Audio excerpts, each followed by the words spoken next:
Financial literacy meets ELA. Now, I find discussing money kind of brings up topics that I may not be ready to speak about. Now, if you've watched the Queen of Down Syndrome on Instagram, you may see that I do try to teach her financial literacy. I do try to teach her how to shop. I do try to teach her how to budget. The iPad earbud challenge, amazingly well. But you know what? It's a topic that's just like, ooh, we have an opportunity, let's discuss it. So one of the new things that I am trying to do is introduce financial literacy in a way that kind of grows with the child. Now, I am the Queen of Down Syndrome's teacher, as well as her caregiver, her sister, and I am raising her niece, Princess P, who also has a disability. So if you've been following us, don't forget to like, subscribe, and let's see what we have in store. So I created this packet. It is for grades 2 to 3, but it was with a gap I saw in the Queen of Down Syndrome's education. And the fact was, like I said, financial literacy was not something that I kind of knew how to introduce because I myself did not have the knowledge or something I felt comfortable discussing. So I sat down and we created this packet, which includes story writing, something that many kids love, nouns, verbs, adjectives, similes, metaphor, personification, you name it, it's in here. And like I said, grades 2 to 3. So I'm going to walk you through this booklet and share with you how the Queen of Down Syndrome, who will be using this, will learn. So the first question is, what is a story? Now this is actually something, again, the Queen of Down Syndrome does have Down syndrome, and something that I kind of overlooked is the fact that she can write well, but I don't think she understands that a story has beginning, middle, and end. I mean, she does, but when it comes to writing, it just falls short. So again, follow us on Instagram as she goes through this packet. So the first thing is, well, what is a story? Here you have the vocabulary, a little bit of data for the kids, and then let's go. Let the kid kind of explore on their own. The next page, okay, there we go. The next page is a setting. And the Queen of Down Syndrome does know this, but because this booklet is also created with you guys in mind, I threw it in here. And it's kind of simple. And as you can see here, we have the vocabulary and there's a space. Some of them even have space to draw and kind of like to write. What we're trying to do is multi-sensorial. You have to learn. You got to know what you're talking about. And then let's let the kids draw and experiment. And that gives you, both parent, teacher, tutor, you name it, the chance to look over and see where is that child's strength. If their child's strength is drawing, I'm going to compliment their drawing, and then I'm going to work on their writing. If their strength is writing, guess what? Help them work on their drawing, because that also works on other skills. Next, we have character. Of course, every good story needs a main character, so why not put that in? And of course, this is where something new comes in, is conflict. A conflict is a problem or challenge the character must face and solve. Again, this is something that I kind of like, to me, it came naturally. I overlooked it because in the resources that we used, they never really discussed conflict. It was kind of something that either you knew how to add it or you didn't. And so now I created a little sheet where the children can explore what a conflict is. And most importantly, teacher, parent, yes, this is student-led. Let the student lead, but you need to come back in and give feedback. Help them become a better writer. Of course, next we have you have a choice. And there are some options, and kind of let the child experiment. Again, the goal of this is to learn about money, which we will get into. And all these examples here are revolve around money examples, as you'll see if you guys purchase it. But the thing is, we want to introduce creative writing and financial literacy. So there is a lot of, the forefront of this is obviously vocabulary, but you'll see. Next, we have a noun. And like I mentioned, Sam opened his wallet at the store. So we're kind of like giving the children money prompts throughout the way. Sam, and here's some nouns. Sam, wallet, store. They're all nouns. So the child then has two different writing experiences. They have to do two different prompts that kind of combine nouns and creative thinking. We have the same thing with a verb. Sam saved. So now we're introducing the concept of saving. Saved is a verb. And spent his money carefully. So again, we're introducing money vocabulary. We are introducing the idea of saving and different, at the second grade level, some children actually do have money, but they're not ready to kind of like understand. So here we're just saying, you know what? Here are some stories. We're going to expose you, and then we'll carry it over into later grades where money means more to you, where your purchases mean more. It's not just, hey, I want candy, I want a toy. So here we're introducing the word of saving, in which, you know what, my home it wasn't really spoken about, but now it is, just because I introduced it to the queen with these booklets. And of course we have adjective. These pages are really self-explanatory. And here's where it comes in.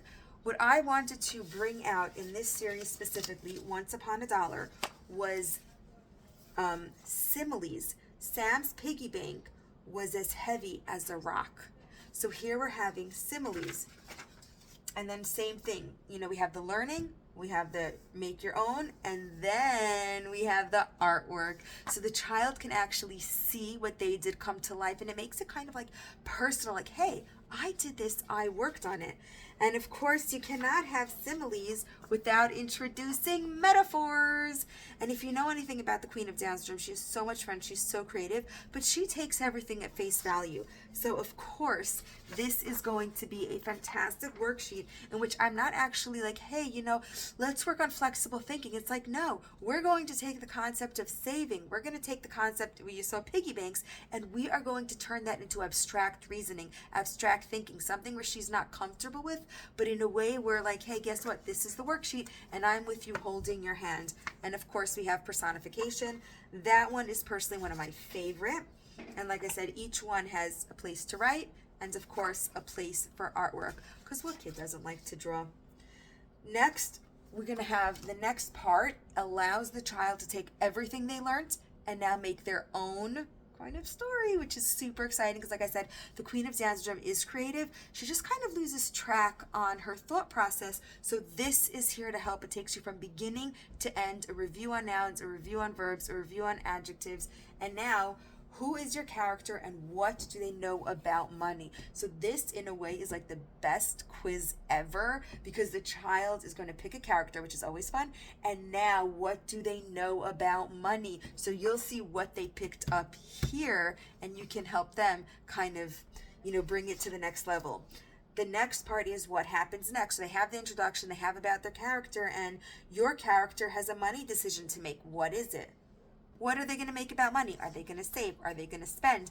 And one thing I want to note, ask your students open-ended questions like, you heard the word savings, why are they spending it all on candy? Like, just ask it kind of naturally in conversation to kind of get them thinking about money. And if they choose not to, it just tells you they're not ready. And at the second and third grade level, it's okay not to be ready. But you just want to have those questions, have those conversations open because they're soon going to be an adult, believe it or not.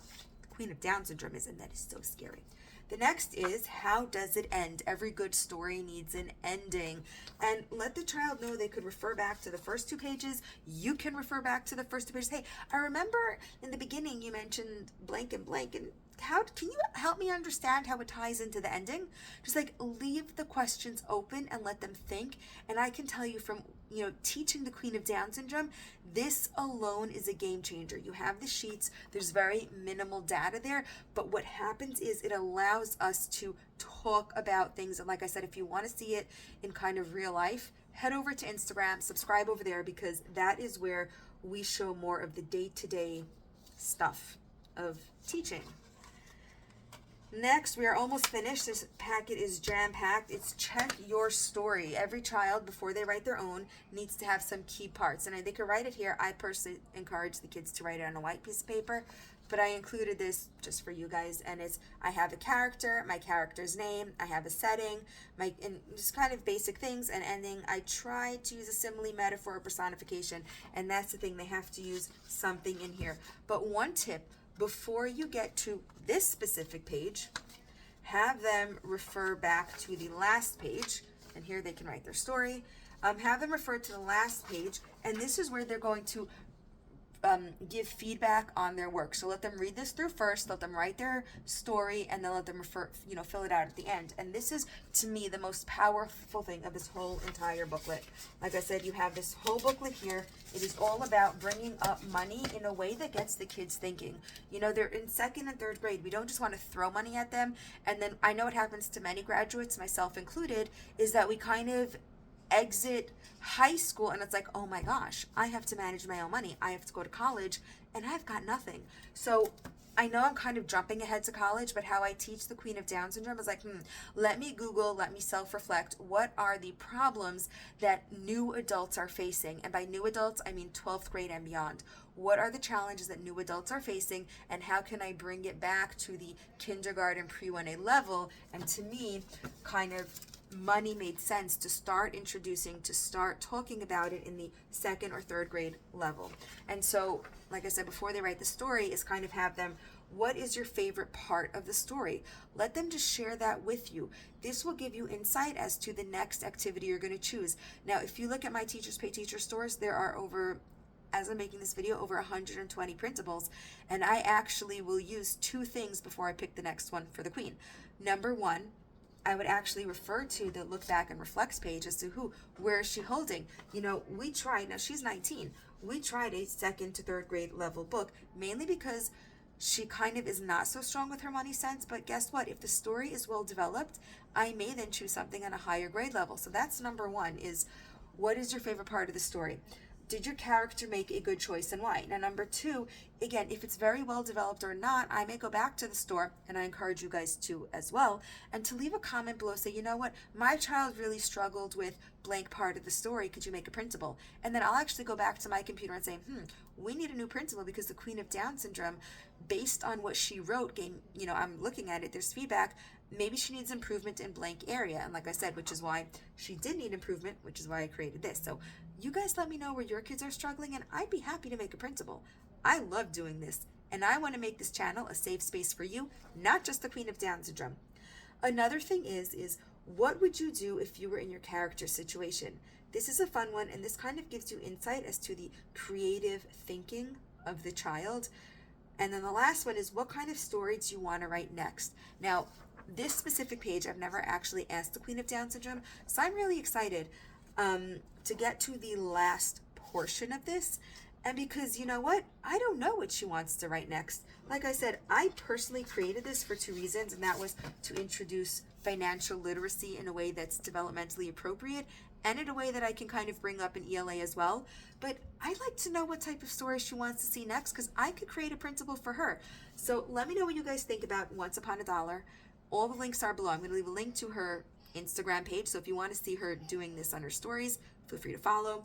I'm also going to leave a link to, of course, Once Upon a Dollar. If you want to purchase it, strongly encouraged to. And maybe Once Upon a Dollar isn't for you. Let me know what you want to see in your homeschools, in your classrooms, what resources you want to see, because this space, like I said, is inspired by the Queen of Down syndrome, who is kind of helping me guide Princess P, and I want to be here for you guys. So let me know what you want to see. I have, in addition to my 100+ resources on Teachers Pay Teachers, I have 100+ resources in my computer just waiting to be published. So I want to hear from you guys, and I'll make it. You guys are part of the family. Thank you so much for liking, subscribing, and coming back. Can't wait to see you guys again.